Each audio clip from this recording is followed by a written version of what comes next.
Bonjour et bienvenue dans cette formation du langage Python. Aujourd'hui, nous allons voir comment créer un éditeur de texte en utilisant la bibliothèque Tekinter de Python. Alors, voici un exemple que j'ai déjà créé.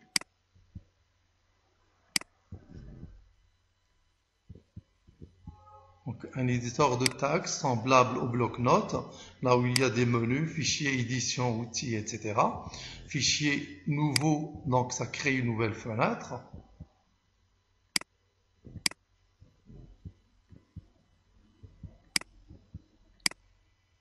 Dans le menu édition, il y a annuler, rétablir, copier, copier, coller, etc. Je peux faire un test.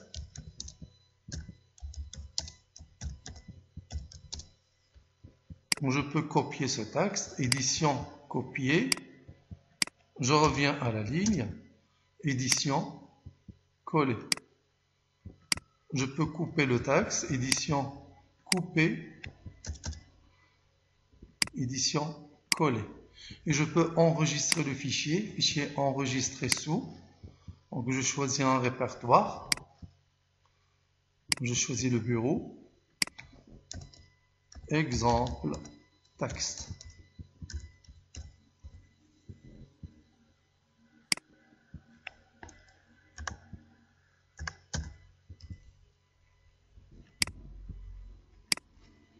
Donc, je peux voir le fichier, voici, que je viens d'enregistrer. Exemple, texte.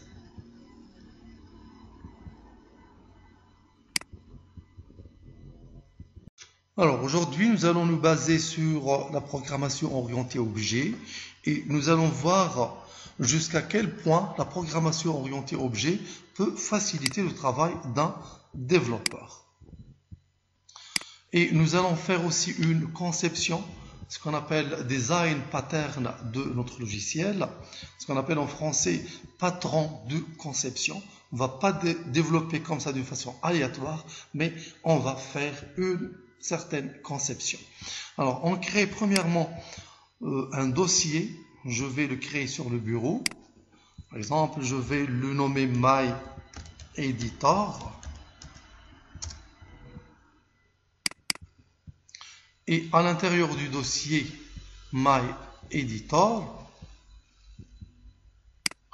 je vais créer un fichier main.py qui sera le fichier principal de l'éditeur. Voilà. Je vais fermer celui-là et créer un nouveau. Je vais l'enregistrer sur le bureau, sur le dossier My Editor, save as dans le dossier My Editor. Voici My Editor. Je vais le nommer main.py qui sera un fichier ou bien le fichier principal de l'éditeur. Et ensuite, au sein du dossier My Editor, je vais créer un dossier lib qui va contenir les fichiers de la librairie de mon logiciel. Je vais le nommer lib. Et à l'intérieur du dossier lib, je vais créer un fichier que je vais nommer library.py qui va contenir les classes et les méthodes nécessaires au fonctionnement de mon logiciel. Et je crée ensuite un dossier image qui va contenir les icônes du logiciel, image. Ensuite, un autre dossier doc qui va contenir la documentation du logiciel. Un autre dossier licence d'utilisation du logiciel. Et je crée ensuite un fichier library.py que je vais enregistrer au sein du dossier lib.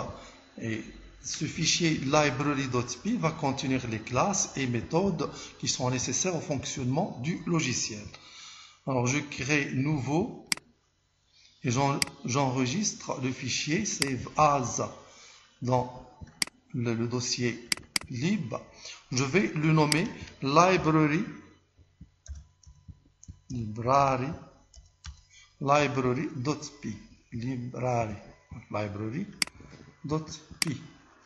Alors je commence par coder le fichier library.py. Alors je commence par importer les modules nécessaires. Donc il y en a premièrement la bibliothèque Tekinter. From Tekinter import étoile, j'importe la totalité.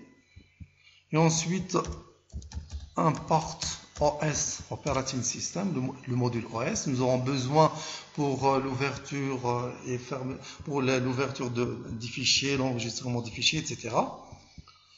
Et je crée une classe que je vais la nommer par exemple Text Editor. Je peux la nommer comme bon me semble. Je vais la nommer par exemple Text Editor. Et je crée ensuite le constructeur def-init et entre parenthèses je mets les paramètres self, toujours on commence par le paramètre self pour les méthodes de classe. Donc la fenêtre principale je vais l'appeler master et ensuite la zone d'édition, c'est-à-dire la zone de texte, je vais l'appeler par exemple content. Et j'associe les paramètres aux attributs. Quand on fait l'instanciation sur cette classe, on va choisir des paramètres master et content. Mais ces paramètres qu'on va choisir doivent être associés aux attributs avec la méthode self.master égale master. Donc c'est la même chose comme Java, vous faites à la place de self, vous faites this.master égale master, self.master égale master, self.content égale content.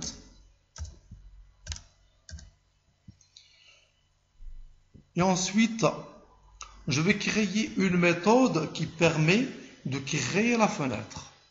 Ça, c'est le constructeur pour créer un objet fenêtre. Mais la fenêtre n'est pas créée jusqu'à présent. Je vais créer une autre méthode qui crée la fenêtre. Def, je vais l'appeler par exemple create. Toujours self, il ne faut pas oublier self pour les méthodes de classe. Self. Alors, je prends cet attribut-là, self.master, et je crée avec une fenêtre. Self.master égale une fenêtre TK. J'ai déjà importé la bibliothèque Tekinter. Et je donne ensuite un nom à la fenêtre, self.master.title. Entre parenthèses, je mets ici le titre, éditeur de texte. Bien, je peux l'appeler par exemple mon propre éditeur. Il faut éviter les accents, sinon il faut ajouter la commande UTF, codine UTF-8, mon propre éditeur de texte. Et ensuite, la géométrie, c'est-à-dire les dimensions. Self.master.géométrie. Je vais utiliser les dimensions 700, 400 par exemple. Et voilà, maintenant j'ai terminé la fonction create.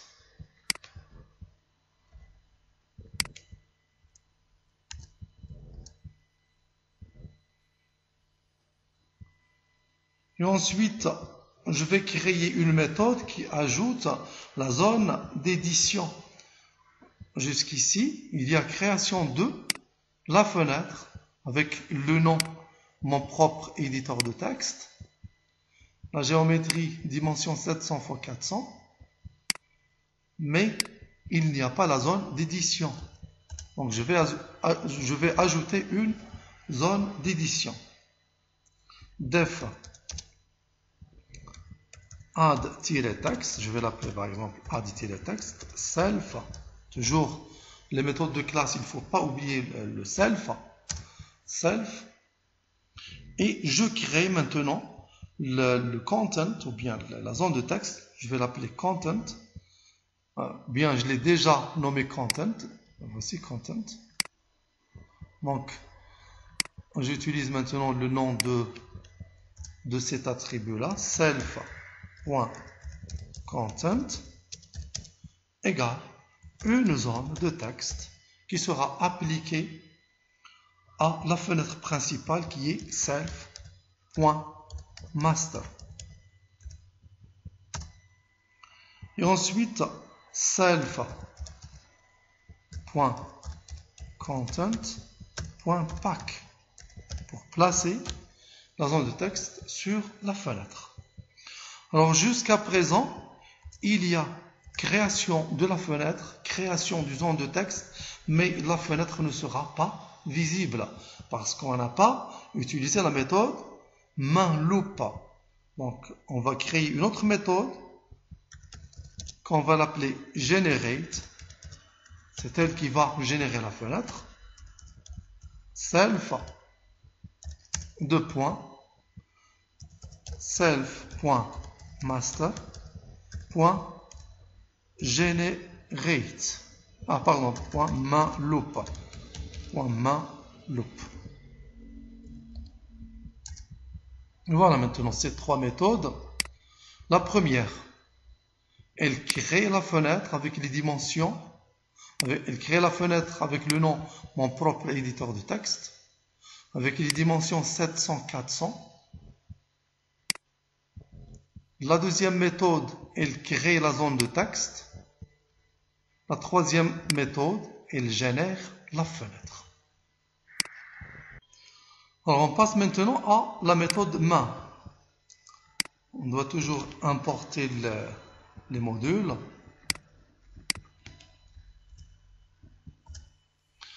Mais ici, pour pouvoir utiliser les méthodes ou bien les classes ou bien le contenu qui se trouve dans library.py, on doit importer library.py comme étant un module.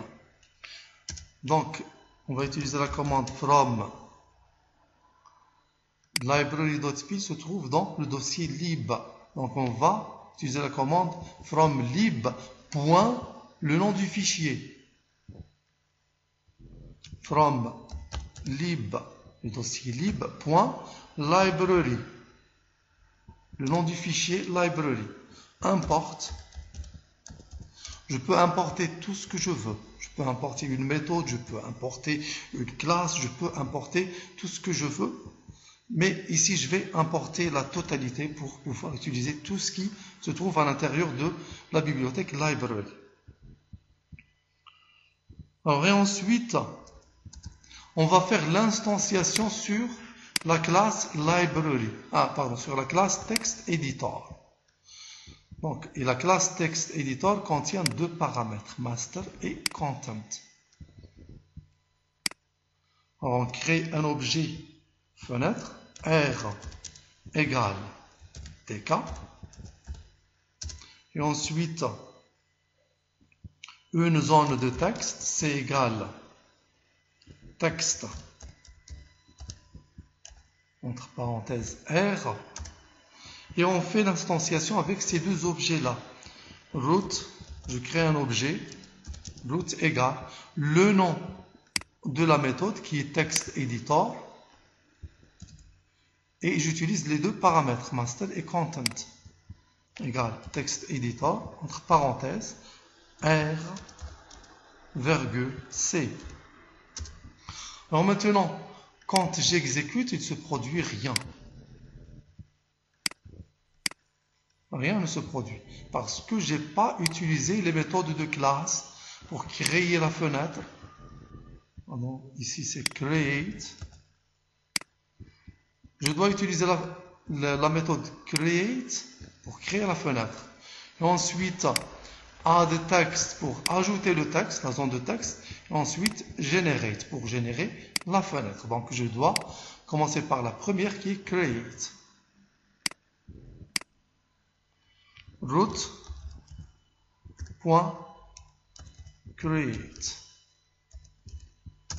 La fenêtre, elle est créée, mais elle ne sera pas visible parce qu'on n'a pas utilisé la méthode main.loop. Regardez, il ne se produit rien. Donc, pour visualiser la fenêtre, je dois utiliser la méthode generate. Root.generate. Maintenant, la fenêtre sera générée. Voici la fenêtre qui est générée. Donc, il y a une autre fenêtre qui s'ouvre. Nous allons régler ce problème-là. Voici la fenêtre qu'on a créée à l'aide de l'instanciation de classe, mon propre éditeur de texte. Alors, vous voyez, la zone de texte elle n'a pas été créée parce qu'on n'a pas utilisé la méthode qui ajoute la zone de texte, add text. Donc, on doit passer à cette méthode-là. Mais avant de passer à la méthode generate, parce que si on génère la fenêtre, elle est générée sans texte. On va l'ajouter avant. Root.add-text. Maintenant, j'exécute. Regardez maintenant. La fenêtre, elle contient une zone d'édition. Alors, il y a le problème de la petite fenêtre qui s'ouvre. Regardez, TK. Nous allons nous débarrasser de cette fenêtre-là. Parce qu'on a utilisé R égale TK, une fenêtre, et elle s'exécute en même temps. Donc, on doit lui appliquer une méthode qui empêche de l'exécuter. C'est la méthode without drawing. Withdraw, ça veut dire without drawing, c'est-à-dire sans tracer la fenêtre. Point. Withdraw. Withdraw veut dire without drawing, c'est-à-dire sans tracer la fenêtre. Regardez maintenant, il n'y a pas la deuxième fenêtre, ou bien la petite fenêtre, n'est pas visible. Alors regardez, si je fais agrandir la fenêtre, regardez la zone de texte ne remplit pas la fenêtre. Et de même horizontalement, regardez quand je fais augmenter la largeur, donc vous voyez que la zone de texte ne remplit pas la fenêtre. Nous devons donc ajouter un paramètre à la méthode pack. Alors, le paramètre qu'on va ajouter, c'est expand égale true ou false, égale 0 ou bien 1. Je peux utiliser true ou bien utiliser le nombre 1. Le nombre 1 joue le rôle de true, c'est-à-dire vrai. Ou bien false égale 0. Expand égale true. Fill égale both, c'est-à-dire dans les deux côtés, horizontal et vertical. Alors j'exécute maintenant. Regardez, si j'agrandisse la fenêtre, vous voyez que la zone de texte remplit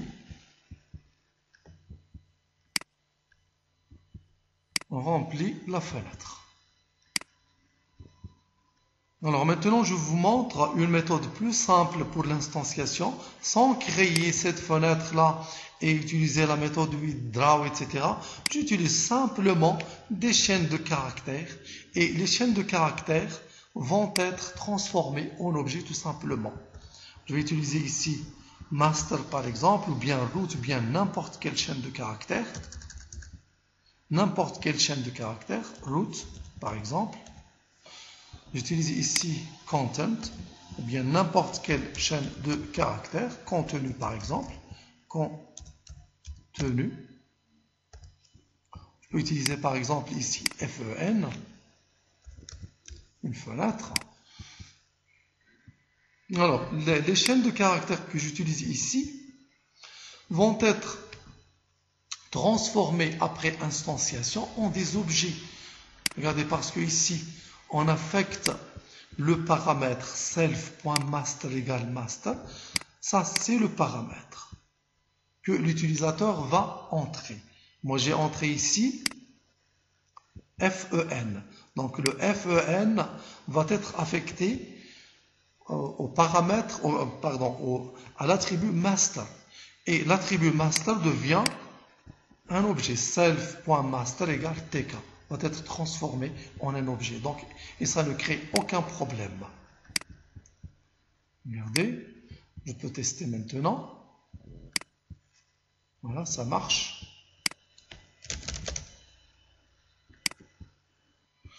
Alors, j'avais même des problèmes avec certains collègues qui m'ont dit que c'est faux, que je ne peux pas utiliser ici des chaînes de caractères puisque je manipule des fenêtres et des widgets, etc.